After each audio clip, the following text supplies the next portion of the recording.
देखो अब पढ़ाई में ज़्यादा दिन रह नहीं गया है ना, तो तैयारी थोड़ा सॉलिड वाला करना चालू कर दो। नहीं करोगे तो आने वाले समय में करोगे, नहीं करोगे तो 1 साल और करोगे। तो तुम्हारे ऊपर है कि कब करना चाहते हो। ठीक है, लोग अभी आज को पढ़ेंगे 12 पेज नंबर से ना, चैप्टर 3 का सम और इसका पेज नंबर 12 से पढ़ेंगे। ठीक है, क्योंकि इसको पहले पढ़ चुके हैं।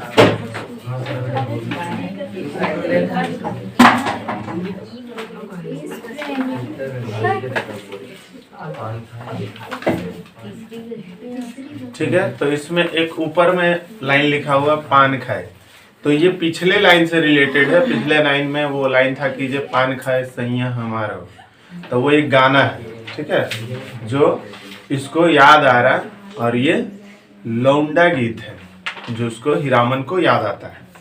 अब आगे स्टोरी बढ़ता है और सब शांत रहता है। ए कम बतिया।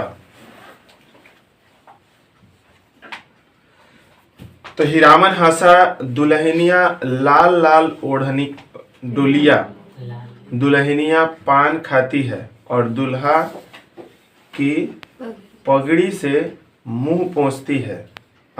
दुल्हनिया तिलगछिया गांव के बच्चों को याद रखना, लौटती बेर गुड़ का लड्डू लेती आओ, और लाख बरिस तेरा दुल्हा जिए।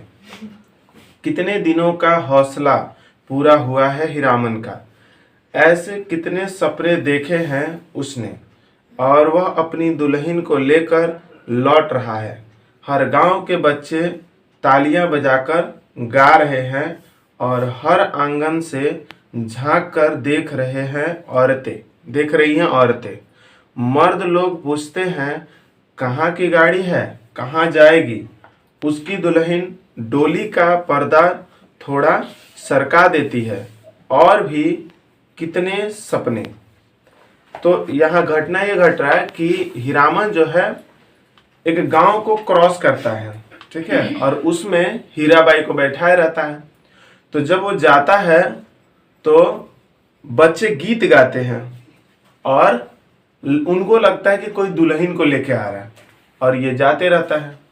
जाते जाते अब रास्ते में जा रहा है और बच्चे पीछे से पीछा कर रहे हैं और गीत गा रहे हैं। और उसके बाद जो हीराबाई है वो पीछे से क्या करती है, थोड़ा पर्दा हटा देती है, देखना चाहती है कि ये कौन है। ठीक है, और हर घरों से खिड़कियों से चेहरे झांकने लगते हैं। माने औरतें या मर्द भी, कुछ ज़्यादातर तो औरतें ही घर में रहा करती थी गांव में, तो वो लोग ही झांकने लगती थी कि आखिर कौन आया है। ठीक है, और गांव से बाहर निकलकर उसने कनखियों से टप्पर के अंदर देखा। और हीरामन जब गाड़ी गांव से बाहर निकल गया तो उसने क्या किया, टप्पर के अंदर, मतलब टप्पर मतलब होता है वो गाड़ी का जो छावनी है उसके अंदर वो कनखियों से देखता है। कनखी का मतलब होता है तिरछी नजर से, मतलब ऐसे देखता है उसको। किसको? हीराबाई को। हीराबाई कुछ सोच रही है। हीरामन भी किसी सोच में पड़ गया। थोड़ी देर के बाद वह गुनगुनाने लगा, और फिर उसको देखा, और देखने के बाद थोड़ा देर और गाड़ी चला, फिर उसके बाद वो गुनगुनाने लगा।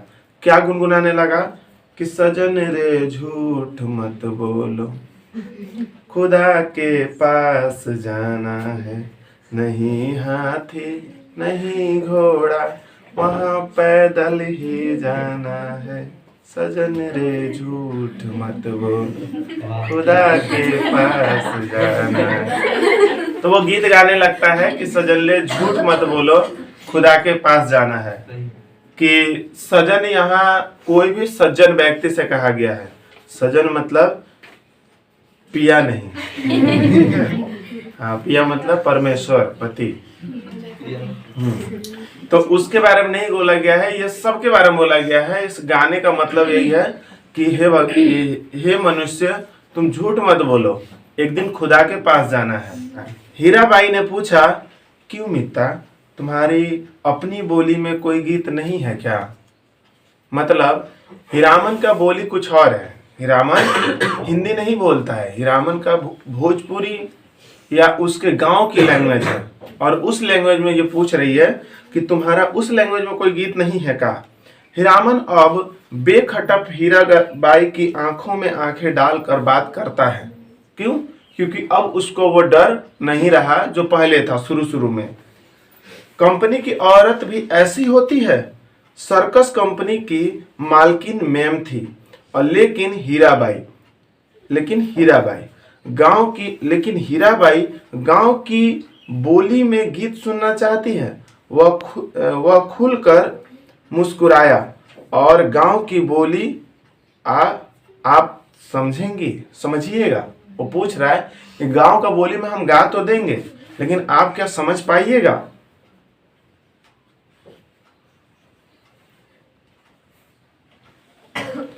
तो वो बोलती है ऐसे। उसके बाद हीराबाई ने गर्दन हिलाकर कहा ऐसे बोलती है, और कान के झुमके हिल गए। जब उसने कहा कि क्यों नहीं, हम जरूर समझ जाएंगे, तो उसका कान का जो झुमका था वो हिल गया, और उसको ये देख रहा था। हीरामन कुछ देर तक बैलों को हाँकता रहा चुपचाप, लेकिन हीरामन गा नहीं रहा था, बस बैलों को चुपचाप हाँकता रहा। फिर बोला, गीत जरूर ही सुनिएगा, नहीं मानिएगा। नहीं होता है कि कोई बोलता है अरे वो गाना सुनाओ ना, तो सुनबे करिएगा। याद तो कोई नहीं आ रहा, बाद में सभी नहीं सुनाओ ना, बोलो अच्छा सुनबे करिएगा, तो अच्छा ठीक है देखते हैं, तो फिर सुनाने लगता है। तो वो भी बोलता है कि जे गीत जरूर सुनिएगा, नहीं मानिएगा। उसके जुबान से ये आवाज आता है वो बार बार इसलिए करता है, उसका आदत है ये बोलने का। ठीक है कि जे कोई आकर के बोला कि जे आप इधर आइए ना, कितना अच्छा बोलती है, ये है उसका बोलने का। इतना शौक गांव के गीत सुनने का है आपको, तब लीक छोड़नी होगी। लीक क्यों छोड़ना होगा? क्योंकि गीत गा रहा है, ठीक है, रास्ते में कोई राहगीर मिल गया, फिर बीच में डिस्टर्ब करेगा, उससे बढ़िया लीक छोड़ना पड़ेगा। मतलब ये रास्ते से जो हम लोग जा रहे हैं, इस रास्ते को छोड़ के किसी और रास्ते में निकलना पड़ेगा, ये बोला हीरामन। तब तो लीक छोड़नी होगी, चालू रास्ते में कैसे गीत गा सकता है कोई। हीरामन ने बाएं बैल की रस्सी खींचकर दाहिने को लीक से बाहर किया और बोला, हरिपुर होकर नहीं जाएंगे अब। पहले वो किधर से होके जाने वाला था? हरिपुर होके। लेकिन हीराबाई बोली कि जब गीत सुनाइए, तो बोला तब तो लीक छोड़ना पड़ेगा, क्योंकि इस रास्ते में तो बहुत सारे लोग आएंगे जाएंगे, और बीच में क्वेश्चन भी करेंगे कि है किसको बैठा के ले जा रहा, तो फिर उसको बुरा लगेगा। हीरामन दुनिया की नजरों से उसे बचाना चाहता था। वो नहीं चाहता था कि कोई और देखे या इसके बारे में कुछ पूछे, बस हम लेके जाएं। और जब कोई पूछता था तो अनाप शनाप बात बताता था। कहीं बोलता था डॉक्टरनी है, तो कहीं बोलता था कोई और है। लोग सोचते थे कि किसी का औरत है जिसको लेकर के जा रहा है ये, ठीक है। तो उसने लीक छोड़ दी, बाएं बैल को रस्सी खींच करके लीक छोड़ दिया, और हीरापुर होकर के अब नहीं जाएगा तब, ठीक है। अब लीक छोड़ चुका है, अब रास्ते पे है। चालू लीक को काटते देखकर हीरामन की गाड़ी के पीछे वाले गाड़ीवान ने चिल्लाकर पूछा, काहे को गाड़ीवान लीक छोड़कर बेलीक कहां उधर। तो उसके पीछे भी एक गाड़ी आ रहा था, और वो बैलगाड़ी वाले से पूछ रहा है कि जे काहे लीक छोड़ दिए, इधर से नहीं जाइएगा का। अब हीरामन का जवाब सुनो। हीरामन ने हवा में दुआली घुमाते हुए जवाब दिया, कहाँ है बेलिया, कहाँ है बेलीक। हो रहा है कि कहाँ है बेलीक। दुआली घुमाते हुए बोला, दुआली मतलब वो जो छड़ी है ना, जो बैल को हाँकने के लिए दो ठो होता है वो, इसलिए उसका नाम दुआली है। तो उसी को घुमाते हुए बोला कि कहाँ है बेलीक, लिख पे ही तो जा रहे हैं। वह सड़क ननकपुर तो नहीं जाएगी, फिर अपने आप बड़बड़ाया, इस मुल्क के लोगों की यही आदत बुरी है, राह चलते 100 जिरह जिरह करेंगे। अरे भाई तुमको जाना है जाओ, देहाती भुच सब। वो जैसे होता है ना कि कोई, अब हम कुछ कर रहे हैं, हम कुछ काम कर रहे हैं, पर पूछ दिया का हो रहा है, दिखाई नहीं दे रहा क्या हो रहा है, हम जो करें अपना काम से मतलब रखो ना। तो ऐसे थोड़ा गुस्से में आदमी, जो हम जो कर रहे हैं इसको वो नहीं जाने, तो क्या करते हैं हम लोग, उसको डांट देते हैं। ठीक है, उसी तरह से हीरामन जो है उस लीक को छोड़ करके दूसरे रास्ते से लेके जा रहा है हीराबाई को। तो वो चाहता है कि हम कहीं भी लेके जाए, दूसरे को क्या मतलब है उससे, लेकिन पीछे वाला पूछता है कि लीक छोड़ करके किधर। तो उसको ये बात थोड़ा बुरा लगता है और वो दुआली घुमा करके बोलता है कि भाई लीक कहाँ है, लीक पे ही तो है, रास्ते पे तो जा रहे हैं। और उसके बाद फिर वो आगे चल पड़ता है और फिर मन में बोलता है, मन में बड़बड़ाने लगता है कि जो मुल्क का आदमी का यही बात बुरा लगता है, राह चलते 100 क्वेश्चन पूछेंगे, कहाँ जा रहे हैं, क्या कर रहे हैं, हम कहीं जाए, क्या मतलब है लोग को, देहाती कहीं के, देहाती भुज कहीं के। मतलब कि देहाती भुज का मतलब है कि देहाती बुड़बक कहीं के, क्या मतलब है उसको, जब हम कहीं भी जाए। ये हीरामन सोचता है। ननकपुर की सड़क पर गाड़ी लाकर हीरामन ने बैलों की रस्सी ढीली कर दी। ढीली कर दी का मतलब है, देखो बैल को जब तेज हाँकना रहता है तो बैल का लगाम को तेज पकड़ के भी रखना पड़ता है। ठीक है, मान लो जल्दी जल्दी भागने लगा और जल्दी से हमें रोकना रहे तो लगाम हाथ में रखेंगे तभी तो, और लगाम जब टान देंगे ना तो बैल रुक जाएगा, क्योंकि उसका जो कनेक्शन है वो नाक से रहता है, नाक से, नाक को छेद दिया जाता है बैल का। ठीक है, और बहुत मतलब डेंजर होता है। मेरा भी एगो बैल था तो हम लोग उसको नथवाते नहीं थे, तो बैल जो को नहीं नाथ हो गया ना तो वो क्या करता है, अपना मनमर्जी करेगा। तो उसको क्या किया जाता है, उसको पहले सुला दिया जाता है, मतलब उसे पटक दिया जाता है। अब पटक करके कम से कम वो जो बोरा सीलने वाला सुआ होता है ना, वैसा सुआ लाया जाता है और उसके नाकों के बीचों बीच छेदा कर दिया जाता है, और छेदा करके इस पार से इस पार पूरा रस्सी को निकाल दिया जाता है। मोटा सा रस्सी उसको नाक में से घुसा दिया जाता है। बहुत तकलीफ होता है उसको, क्योंकि हम देखे हैं, मेरा बैल को ऐसा हुआ था। तो बैल को हम लोग बहुत दिनों से पोसे थे, मतलब बहुत छोटे से, और बहुत बड़ा हो गया था, रोने लगा था, इतना उसको दर्द हुआ था कि, और उसको क्या किया जाता है, घुसा करके इस यहाँ पे भीतर में घुसा करके इस पार से उस पर कर दिया जाता है। इधर से एक रस्सी, वही रस्सी को इधर से निकाल दिया जाता है और उसका दूसरा पोर्शन यहाँ बांध दिया जाता है, और उस रस्सी को लगाम में लगाया जाता है। क्यों लगाया जाता है, ताकि बैल कभी भागने लगे तो हम जब टानेंगे तो वो रुक जाए, क्योंकि उसको दर्द होगा तो वो ऑटोमेटिक रुकेगा।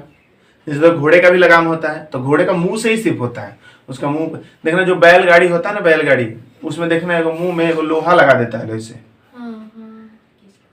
लगा देता है, लगा कर क्या करता है, इसको बांध के रखता है, और जब टानता है तो घोड़ा टना जाता है, उसके मुंह में लगा रहता है। समझा? इंसान हमेशा से ही जानवरों का यूज किया है, ठीक है, तो करता है। मतलब तो सोचो इतना डेंजर होता है। हमको याद है कि जब घुसाया था लो ना तो निकल नहीं रहा था, मतलब फंस गया था, तो प्लास से पकड़ के टाना था ना, वो सुगा तक टेढ़ा हो गया था। ठीक है, और उस पर कम से कम 6-7 आदमी उसको दबा के रखा था, गोड़ पूरा बंधा गया था उसका, वो खड़ा भी हो जाता तो गिर जाता ऐसा। और ऐसा तो बैल के साथ मेरे वो गाय थी, वो भी बहुत मतलब ये थी, मतलब मार देती थी किसी को, तो उसको भी ऐसा किया गया। तो हीराबाई ने देखा सचमुच ननकपुर की सड़क बड़ी सूनी है। तो हीराबाई भी अब जा रहा है तो देख रही है, तो हीराबाई ने देखा सचमुच ननकपुर की सड़क बड़ी सूनी है। वो जानबूझ कर ननकपुर सड़क लिया था, 2 रीजन था। एक तो ये कि वो चाहता था कि हम इससे खुल के बातें करें, जहां हम बातें करें वहां कोई बोलने वाला ना हो, बार बार टोकने वाला ना हो। दूसरा ये कि जब वो गाना सुनाएगा तो थोड़ा शांति भी होना चाहिए, ताकि सिर्फ यही सुने, कोई और ना सुने। ठीक है, हीरामन उसकी आंखों की बोली समझता है। घबराने की बात नहीं, वो समझ गया। जब वो इधर उधर देख रही थी तो समझ गया कि घबरा रही है, कहीं कुछ मेरे साथ गलत तो नहीं होगा, ये हमें लेकर के जा रहे हैं अलग ही राह पे। ठीक है, तो वो समझ गया, आंखों की बातों को समझ गया वो, मतलब सिर्फ नज़र को ही देख के वो समझ गया। ऐसे भी एजेड भी था और अक्सर जो गाड़ी वाला था तो कई तरह का सवारी लोड करता होगा, तो उसको एक्सपीरियंस बहुत था, तो उस एक्सपीरियंस से वो समझ गया। यह सड़क भी फारबिसगंज जाएंगी, राह घाट के लोग बहुत अच्छे हैं, एक घड़ी रात तक तब हम लोग पहुंच जाएंगे। मतलब एक घड़ी रात बीतेगा तभी हम लोग पहुंच जाएंगे। कहाँ? फारबिसगंज। हीराबाई को फारबिसगंज पहुंचने की जल्दी नहीं, और हीराबाई भी है, उसको भी जल्दी नहीं है, वो भी चाहती है कि इसके साथ थोड़ा सा टाइम एक्सपेंड करें, और वो जा रही है। हीरामन पर उसको इतना भरोसा हो गया कि डर भय की कोई बात नहीं उसकी नहीं उठती है मन में। तो हीरामन पे ऊपर उसको बहुत भरोसा था, और डर भय का तो कोई बातें नहीं उठता है, जो वो कभी सोचे कि हीरामन हमारे लिए कुछ गलत करेगा। हीरामन ने पहले जी भर मुस्कुराया, पहले वो थोड़ा मुस्कुराया, और कौन गीत गाए वह हीराबाई को गीत और कथा दोनों का शौक है। हीराबाई को गीत सुनने का और कथा सुनने का बहुत शौक है। ठीक है, लड़के लोग को होता ही है, स्टोरी सुनने का, और कोई घटना सुना दो रियल में तो पूरा आंख मुंह नाक सब खोल के सुना। ठीक है, क्वेश्चन है। ठीक है, तो गीत और कथा सुनने का वैसे भी शौक है उसको। महुआ घटवारिन वह बोला, अच्छा जब आपको इतना शौक है तो सुनिए महुआ घटवारिन का गीत, इसमें गीत भी है और कथा भी है, दोनों ही सुना देंगे आपको तो दोनों ही पसंद है। तो ये महुआ घटवारिन का स्टोरी सुनाने लगता है और उसका गीत भी गाता है। कितने दिनों के बाद भगवती ने यह हौसला भी पूरा कर दिया। जय भगवती। आज हीरामन अपने मन को खलास कर लेगा, वह हीराबाई की थमी हुई मुस्कुराहट को देखता रहा। थमी हुई मुस्कुराहट मतलब रुका हुआ मुस्कुराहट देखता रहा। सुनिए, आज भी परमान नदी में बहुत घटवारिन के कई पुराने घर हैं। महुआ घटवारिन के महुआ घटवारन जहाँ रहती थी वो घर, घटवारन मतलब वो जो मलाह जिसको बोलते हैं ना, जो नाव वो खेता है लोग, नाव वो जो चलाता है लोग, उसी को। इसी मुल्क की थी महुआ। थी तो घटवारिन मतलब नीची जात की थी तो घटवारिन, लेकिन 7 सतवंती में एक 100 सतवंती में एक थी महुआ घटवारन। इसका मतलब यह है कि वो बहुत ही खूबसूरत थी। ठीक है, उसका बाप दारू ताड़ी पीकर दिन रात बेहोश पड़ा रहता था। किसका बाप? घटवारिन। महुआ घटवारिन का बाप जो है वो दारू और ताड़ी पीकर दिन भर पड़ा रहता था। उसकी सौतेली माँ साक्षात राक्षसनी थी।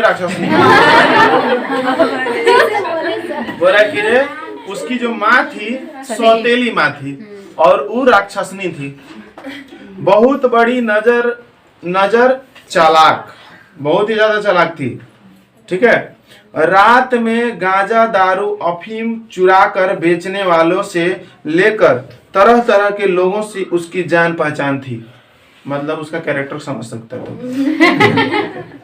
कि उसका ऐसे लोगों से जान पहचान था। सबसे घुट्टी भर हेलमेल मतलब एकदम पूरा हेलमेल था। मतलब सभी के बारे में बातें करना, उनसे मिलना जुलना, उन लोगों के साथ पता नहीं गंजो पी लेती होगी लेकिन काम कराते कराते उसकी हड्डी निकाल दी थी राक्षसनी ने, महुआ की। महुआ थी तो बहुत ही सुंदर, लेकिन काम करा करा उसको हड्डी निकाल दी थी। हड्डी निकालने का मतलब है पूरा पतला, हाँ पूरा दुबले पतले हो गई थी, हड्डी खाली दिखाई दे रहा था। हड्डी निकाल दी थी का मतलब ये नहीं कि उसका हड्डी सब काट के निकाल ली काम कराते कराते। हड्डी निकाल देने का मतलब है जैसे देखना यहाँ पे एक हड्डी होता है जो ज्यादा जो दुबला पतला होता है उसका दिखने लगता है ना, तो वो दिखने लगा था उसका। जवान हो गई, कहीं शादी ब्याह की बात भी नहीं चलाई, एक रात की बात सुनिए, सुनिए ना, एक रात की बात सुनिए, इधर उधर ध्यान मत लगाइए, चुपचाप टप्पर में बैठे रहिए। हाँ? तो क्या हुआ कि जवान तो हो गई थी लेकिन शादी ब्याह का कहीं बात नहीं चला रही थी। एक रात का बात सुनिए, हीरामन ने धीरे धीरे गुनगुना कर गला साफ किया, मतलब ठीक है। तो उसके यहाँ जा करके वो उसको गोड़ में तेल लगाएगी, उसका मालिश करेगी, उसको सुला देगी, फिर आ जाएगी, ठीक है। के लिए सत्य माँ ने अपना बजर किवाड़ी बंद कर ली और उसको बाहर निकाल करके कहा कि बजड़ केवाड़ी, मतलब कि मजबूत केवाड़ी, वो कहा कि बंद कर दी। बजड़ भोजपुरी वर्ड है, कहीं बोल देता है बहुत बजड़ हो गई बड़ा, मतलब बहुत बरियार हो गई बड़ा, ठीक है, कर ली। आसमान में मेघ हड़हड़ा उठे और हरहरा कर वर्षा होने लगी। बादल पूरा गरज रहे थे, बारिश हरहरा करके हो रहा था, मतलब बहुत तेज बारिश होता है। महुआ रोने लगी उसकी माँ को याद करके, और उसका मम्मी जो मर गई थी उसको याद करके ये रोने लगी। आज उसकी माँ रहती तो ऐसे दुर्दिन में कलेजे से सटा कर रखती और अपनी महुआ बेटी को बोले कीजिए, आज यदि मेरी मम्मी रहती तो आज हमें अपने कलेजे से सटा कर रखती कि बेटी बाहर मान जाओ, बहुत तेज बारिश हो रहा है और बिजली भी चमक रहा है, और तुमको तो बिजली से भी डर लगता है। हाँ मम्मी को बहुत लगता, ठीक है। गे मैया गे, वो अपने लैंग्वेज बोलती है और रोने लगती है, गे मैया गे, वो रोने लगती है, उसको जितना याद आता है, ठीक है।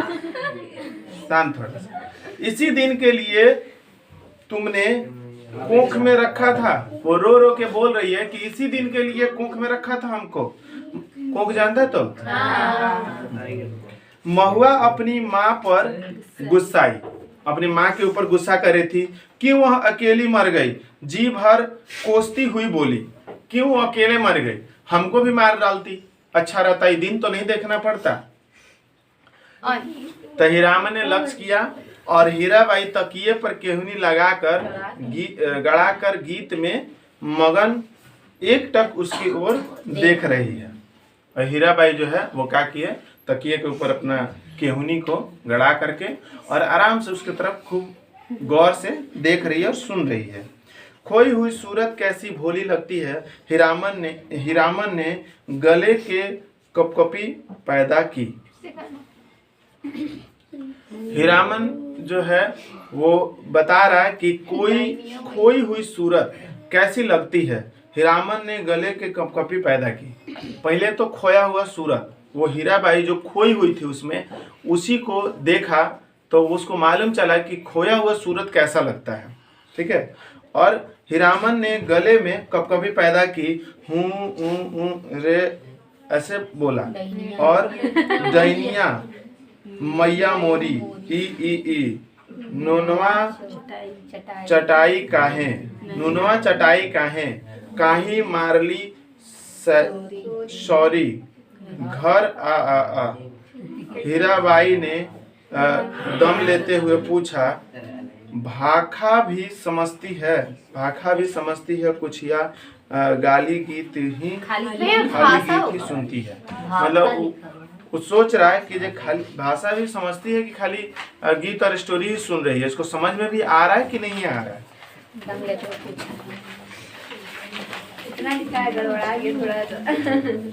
लेखक को कितना लिखा है। हीरा बोला, हीरा बोली बस समझती हूँ, सब समझती हूँ, मतलब जितनी भी तुम बोल रहे हो वो सारा मैं समझती हूँ। उटगन माने उपटन, उटगन मतलब उपटन जो देह में लगाते हैं। हीरामन ने विस्मित होकर कहा, मतलब वो सोचा नहीं था कि इसको मालूम होगा, लेकिन उसको मालूम था। ठीक है, सो रोने धोने से क्या होगा, सौदागर से पूरा दाम चुका दिया था। अब ये रोध हो रही है, लेकिन सौदागर वो जो व्यक्ति था जिसको तेल लगाने वो जा रही थी, उस व्यक्ति ने उसे पूरा तरह से पैसा देके खरीद लिया था। पूरा दाम चुका तो कितनी वो उसके सौतेली माँ को वो मैंने चुका दिया था। महुआ का बाल पकड़कर घसीटता हुआ नाव पर चढ़ा और माझी को हुक्म दिया कि नाव को ले चलो। वो क्या किया, जो खरीदा था वो उसका चूल पकड़ करके घसीटते हुए लेकर के आया और नाव में बैठा दिया और बोला कि ले चलो इसको। नाव खोलो, पाल बांधो। पाल क्या होता है, वो जो पतवार होता है ना, जिससे हवा प्रेशर पड़ता है तो नाव चलने लगता है, वो बांधो और नाव को खेओ, मतलब नाव को खोल दो, चलने दो। पाल वाली नाव पर नाव चिड़िया की तरह उड़ चली और नाव जो है वो बहुत ही फास्ट चलने लगी, चिड़िया की तरह। रात भर महुआ रोती छटपटाती रही। रात भर महुआ रोती और छटपटाती रही। ठीक है, सौदागर के नौकरों ने बहुत डराया धमकाया, चुप रहो नहीं तो उठाकर पानी में फेंक देंगे, समझे, चुपचाप बैठो यहीं पे, फेंक देंगे। बस महुआ को बात सूझ गई, बात उसको ये बात समझ में आ गया, समझ गई। भोर का तारा मेघ की आड़ से जरा बाहर आया। मेघ मतलब बादल के आड़ मतलब उसमें छिपा हुआ, वो फिर बाहर आया, फिर छिप गया। फिर क्या हुआ, फिर वो छिप गया। इधर भी छपाक से कूद पड़ी पानी में। सौदागर का एक नौकर महुआ को देखते ही मोहित हो गया। सौदागर जो खरीद के लाया था वो सोच रहे थे मेरा अधिकार है इस पे, और उसी का एक नौकर था जो इसको देखा तो बोला व्हाट अ ब्यूटी। अब उस पे मोहित हो गया। महुआ की पीठ पर वह भी कूद गया। महुआ का की पानी में कूदी तो वो उसका पीठ पे कूद गया। पीठ पे मतलब उसका पीठ पे उसके पीछे। ठीक है, ये नहीं वो कूदी उसका पीठ पे देह पे कूद गया, ऐसा नहीं, मतलब उसके पीछे ही कूद गया। ठीक है, पीठ पीछे हो गई। महुआ की पीठ पर वह भी कूदा और उल्टी धारा में तैरना खेल नहीं,